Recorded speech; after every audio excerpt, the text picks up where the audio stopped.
Welcome to Executive Insights, the next generation of leadership edition.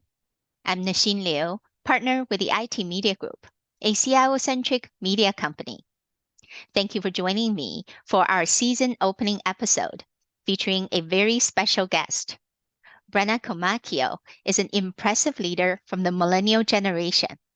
She started her career 15 years ago in social media and digital marketing and is now overseeing a global data science and analytics team at Twilio. This is a conversation you won't want to miss. Hi, Brenna. Welcome to Executive Insights. Hi, Nasheen. Thank you so much for having me today. So, Brenna, I'm so excited to talk to you today as we're kicking off our season 5 with a very special series, The Next Generation of Leadership. And I really can't think of a better first guest on the program. Thank you so much. I'm super excited to be here and to be discussing everything with you. Great. So let's get started. You brand yourself in your LinkedIn profile as an analytical thinker, data interpreter, and experience advocate. That is very intriguing. And you lead a global data science and analytics team at Twilio, focused on enhancing user experience. That is a great job, first of all. And it's a great job because it's in high demand. So I'm curious about your career journey in general. How did you get here? Oh, good question. It definitely wasn't a straightforward path, and I'm very grateful for the opportunities that I've had and the job that I have today because it is incredibly interesting, and I'm surrounded by a great team of colleagues and direct reports. I would say in terms of getting to this point, I've always been drawn to numbers, math in particular. And I did an undergrad in finance, and I actually thought I was going to go into investment banking. Once I played around in that career a little bit, I realized it wasn't quite for me because a lot of the stock market is really an interpretation of value. So it's less data driven at times than you may think. So I started working in marketing, and I fell in love with digital marketing. And this is right when I graduated from my undergrad, which I pursued in finance. And I worked at a startup for about 3 years, and I dabbled in different areas of digital marketing. This is really when everything was going digital, and there was really a rise in the way that people reached consumers.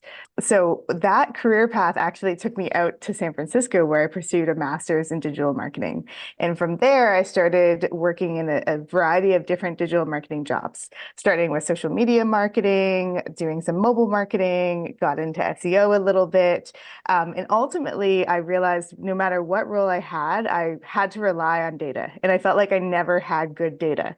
So as I ventured down this career path, I increasingly moved towards where the data was, all the way to data collection, and focused on trying to improve that so I could have better data to make better decisions. I think you've probably heard the term garbage in, garbage out, which people say in the industry when you're working with bad data, because ultimately what you're trying to do is make better decisions.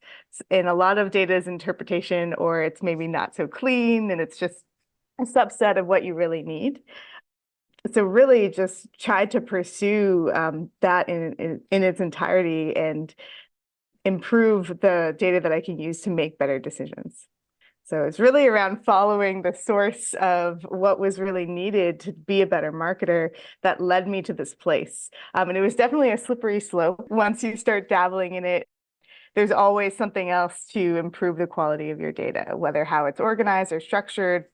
Especially in large organizations, governance is an important piece of that, making sure that you have authorized use of it. There's been a number of changes in the industry that also change what data we can use for which purposes. And so really, it's a very slippery slope and never ending in the sense of there's always more work to do and more things that can be done to improve data quality. You certainly have landed in an amazing field. And as someone with a marketing background, I'm fascinated with what you do, and especially this marriage between data science and marketing. And I think is really interesting because data science and marketing and is all the rage today. But you got into the digital and social media marketing 15 years ago, and that's considered really early days. And I'm interested in your observation about how marketing has changed in the last decade or so. And also, as someone who's in the field, whether in a leadership role or as a individual contributor, what should they be paying attention to keep themselves competitive? Awesome. This is a great question. It's always fun to talk about how far we've come in terms of the last 10 years of marketing and the shifts that we've seen. I would say one of the largest is that everything has become increasingly digital. When you think about 10 years ago, social media was already a thing, but there were a number of platforms that are pretty commonplace today that didn't yet exist. So we're seeing the rise and fall of a lot of different social media networks and platforms. So social media marketing, I would say, would be one of the biggest shifts that I've seen over the last 10 years is really where it became more of a pay-to-play market, where it wasn't just about having organic social content, but you also had to boost it with advertising dollars to make sure that it was seen. The fact that everything's becoming increasingly digital and more social is a big shift that I've noticed. On top of that, as things get more digital, you increase your reliance on data, especially because in the last 10 years, we've also seen a number of new regulations within the industry that are really intended for protecting consumers that relate to data and privacy. So some of those are, of course, everyone I think knows about GDPR. In California, we have a couple that have gone into effect more recently with CCPA and CPRA that really govern how we can actually use consumer data. So over the last 10 years, we're more reliant on data, but we also have more restrictions, which I think is a really good thing for all of us to make sure that intended use is respected. But ultimately, data has become necessary for positive ROI within marketing. Because if you just do a blast to everyone, you're probably not going to hit on that relevancy fact, where relevancy is ultimately what helps people engage with your content. The other thing that we've seen in the last 10 years is the rise of content marketing. And I know for a while there, maybe about 5 years ago or so, it was a huge buzzword in the industry. Everything was about content marketing and more content, higher quality content. And a lot of that is actually attributed to Google's algorithm changes. A while back, they made some shifts because there was some bad SEO happening, and a lot of the focus used to be on link building and getting as many links as you can, pointing to your site and keyword stuffing. But ultimately, in the last 10 years, we've seen a number of algorithm changes that emphasize quality over quantity. So actually producing good, strong, organic quality content that is unique, that does relate to the themes and trends that company is known for. The other thing I've seen is, of course, things have become more mobile. So with content marketing and the fact that we have more mobile devices than we've ever had, and most people have at least 3, maybe 4 more devices when you count a laptop and an iPad and like a cell phone and an Apple Watch or some sort of digital watch as well. So we're seeing more mobile marketing happening, and with that comes more need for optimization and then varied content forms. So I'd say we see more video content being very popular, and we're producing video content right now as we talk. And a lot of that is optimized for mobile. On the flip side, you mentioned what we could think about to stay competitive as we look back in these last 10 years. What do the next 10 years look like? Or really even the next 3 to 5 years, because I feel like there's been a lot of fast-moving changes in the industry. We're in the midst of an AI boom as well. So I would say in order to sort of stay competitive from a marketing perspective, I'd say the emphasis is definitely still on data and making sure you have good data, and really making sure that as a marketer, you're able to interpret that data, use that data, and ultimately make better decisions so that you can grow your business. And with that comes the need to understand your audience. So it's not just getting all the data that you have as possible, but knowing what to use and what is relevant to each end user, what you can derive that allows you to make a set of assumptions in a way so that you can actually reach those users. And I'd say personalization is not new. I think a lot of people are already in the midst of even one-to-one personalization. But a lot of companies, especially on the B2B side, still struggle with this at scale, and you still see one-to-many personalization. But I think that is something that we'll see improve as data quality improves and as some of the systems that allow you to work with that data improves. So the last thing I will say about this, as it all relates to sort of good data, knowing your audience, and the AI boom that we're in, is to not be afraid of AI either. Understand how it can work for you and work alongside you. I definitely am someone that doesn't believe AI is here to take all of our jobs. I feel like AI still relies on humans. Humans in many ways rely on like different uses of AI for improved performance in certain ways.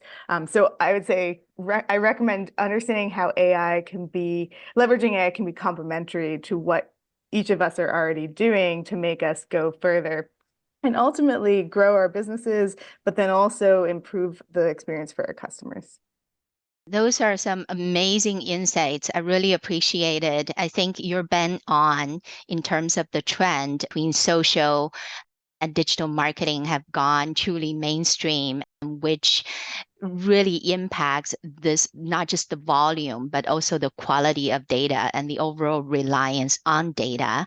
And the content marketing piece, I'm a huge fan because the IT Media Group is all about content. And in fact, that's our only marketing investment is content marketing since day one.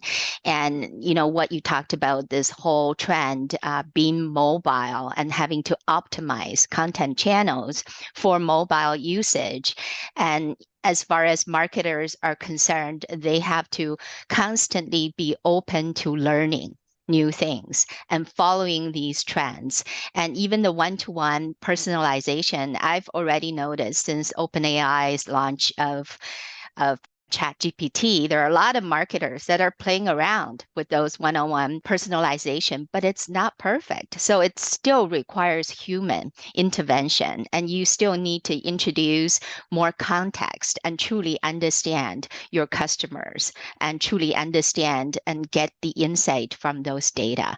So very well said. Great perspectives on the topic. Oh, thank you, Nasheen. Yeah, it's And interesting times for sure. oh, absolutely. And Brenna, you and I have had a couple of conversations prior to this interview, and I know mentorship has played a big role in your career. Can you talk a little bit about how mentorship has benefited you on your journey, and also what do you do to pay it forward? That is a great question, Nasheen. Thank you. I would say from a mentorship perspective, I have been incredibly lucky to have some strong female mentors from a very young age. And at first that manifested as family members, but not only female, really anyone, including my dad, who always gave me great advice. But early in career, I also had some really strong female managers who were great mentors. And ultimately, in their role as my manager, they also did a great job of coaching me, but then helped bring new opportunities to me in my career and really mentor how I could take advantage of those. The other thing that I'm incredibly grateful for is I have worked for a number of organizations that have also had mentorship programs. And so I was able to get matched with people across the company in a mentor-mentee relationship and have coffee meetings with various people and get different advice. And I would say ultimately, when I think about mentorship, a lot of it is about opening your mind to different perspectives and working with people who have a different background from you, who are maybe in different stages in career, or even in the same stage in your career, but have a different perspective really opens up your mind and ultimately helps make you more creative. And a lot of it is really about thinking from those different perspectives and seeing opportunities that maybe you didn't necessarily see in front of you before. I've also been grateful to work with a number of folks in the industry who have really always been looking out for each other. And you see this a lot with women in tech, especially. It tends to be a male-dominated market where there's a lot less of us working for any given company. And so there is a little bit of a bond where folks will look out for each other and try to lean into coaching moments based on their observations. And I actually had one of this recently at my current job at Twilio. There's a VP who works at Twilio who pulled me aside one time and actually gave me some perspective and let me know that they noticed that I apologize a lot. And I think for us as Canadians, this is definitely something that we frequently do, but also women tend to do it a little bit more. And it's something that you have to unlearn, especially when you think about sitting in the workplace and in my end, when you're sitting in corporate America, saying sorry is like admitting faults, even when it's something that wasn't your fault. It's just sometimes an instinct to apologize. And the advice that she gave me was, instead of saying sorry, think of something else to say in response. So for example, if you, instead of saying sorry, say thank you was one of the words. And that's just a way to sort of unlearn that and change that a little bit. So that's one example of some of the great coaching I've received from a mentor that I look up to. But of course, many other examples over the time in my career. But ultimately, when I think about mentorship and what you mentioned around paying it forward, I would say that's a really important part, especially understanding how I personally benefited from mentors and how can I help others learn some of the things that I did, or maybe see things in a different way as they blossom in their career. The way this manifests for me with my team is that I have an open door policy. And this is not just my direct team, but really anyone that I work with. I try to create a safe space so that folks feel like they can come to me and really talk about anything that's on their mind, get advice. And then I think the other thing that I do is try to lean into coaching moments, like what happened with me in the VP at my company. When there's something that you observe that you think may be a blind spot to someone, having the courage to sort of take them aside and speak up and give them that input and hope it's well received, but you really never know, it is ultimately something that I try to do to lean into coaching moments. And I'd say most of the time it does help strengthen relationships and create a bond with others. And really, ultimately, that's what we want to see, like being in a supportive environment and being in a psychologically safe environment is really where folks can do some of their best work. So it's important to foster. Excellent perspectives. And I especially love the example on the coaching moments. Brenna, you and I also share a passion for advocating for women in tech. And as someone who's leading a global team and often been the only woman at the leadership table, what do you do to advocate for yourself and also people on your team to help create a culture of inclusion and equity? Nice. This is a great question. It is something that's I'd say, very top of mind for me, especially navigating my career and just different experiences day to day. I would say one of the biggest things is around not being afraid to speak up and to participate when you have input. And that's sometimes easier said than done, depending on the room that you're in and how loud the voices are. And then since the pandemic as well, depending on the form of the meeting, if you're in person or if you're on Zoom. And I would say in this case, it takes a little bit of a push. And I would say it took me a long time to realize that it's okay to interrupt, which is very different from how I grew up, right? Mostly it would be you don't interrupt people, right? You don't talk over people.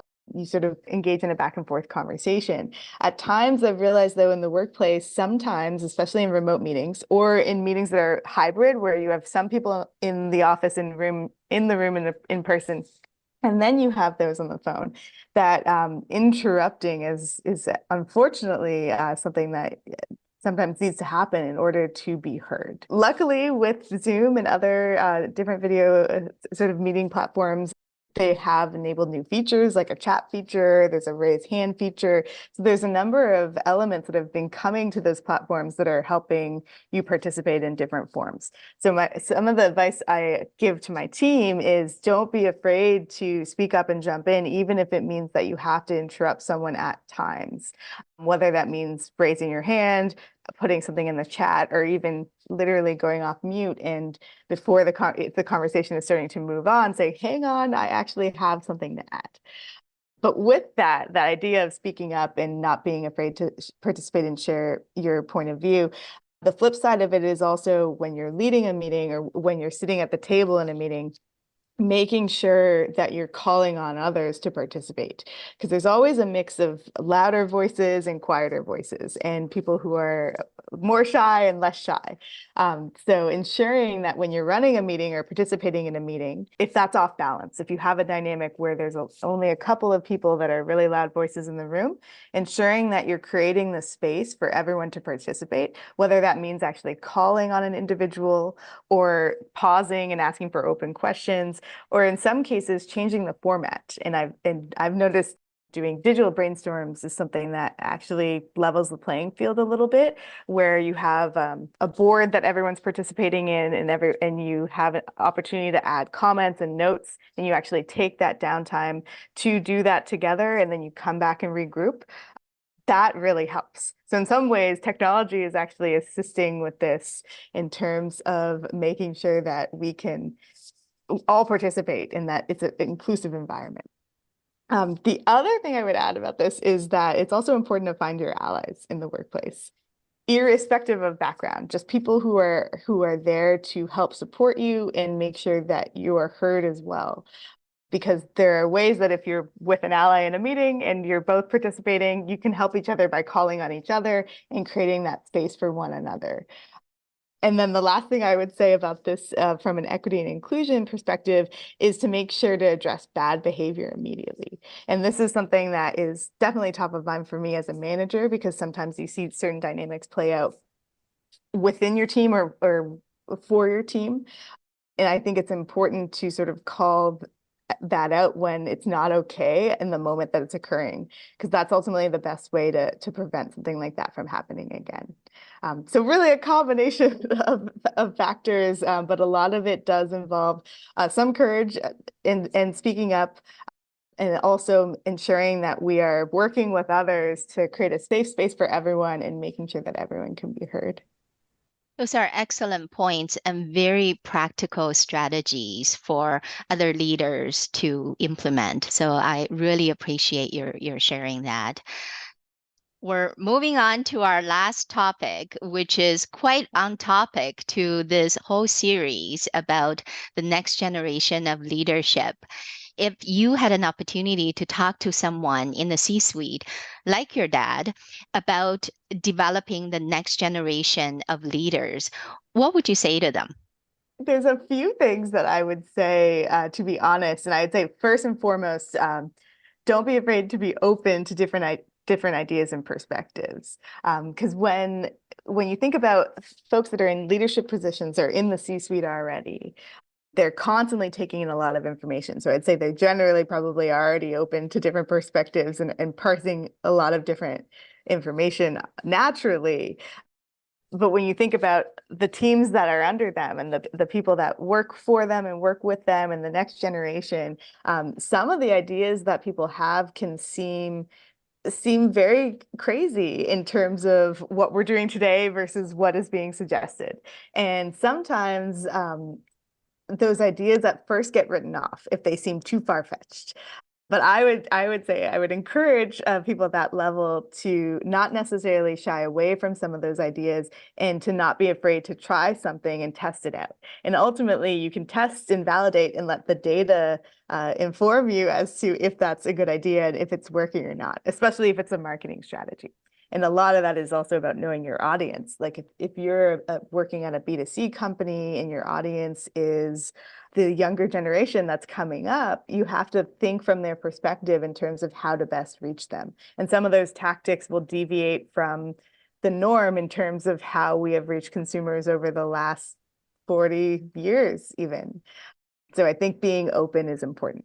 The other thing I would mention about this, and this is something that I've seen with the next generation in particular, there's a big emphasis on authenticity and being yourself. That concept of psychological safety, making sure that you can show up as you are and have that be accepted and embraced. So that is almost a way of life, right? A way of operating and interacting with others. And I feel like the next generation of leaders, and even the next generation that's coming up that's early in career, that I see really put emphasis on this. They want to be themselves, and that's as they should be. And they want to be able to share that with others. And with that, there's also an emphasis on values and making sure that individual values are aligned to the values of the company where people are working. So I also find that there's definitely almost a pull based on values, where values are aligned with the individual and aligned with the company, where I see when that occurs, I see people do some of their best work. So what I would also encourage to those in the C-suite is to not shy away from advocating for values and being upfront about what the company stands for and how they want to do business, because I would say a lot of new generations really emphasize that and will want to follow leaders where values are aligned. Very well said. I think leadership must be progressive, and leadership must be empathetic and authentic. And it has to go beyond just the talking stage. You have to act on those values, because we all have to realize the next generation is our workforce, is our customers, is our ecosystem. So fundamentally, we have to be willing and able to embrace change. And that includes our own mindset. So I Absolutely. really appreciate this conversation, Brenna. I'm getting goosebumps listening to you. And this has been so fun. And I want to thank you again for your time and for your insight. Thank you so much, Nasheen. I've enjoyed our time together, and I appreciate the opportunity to connect with you and all of your followers.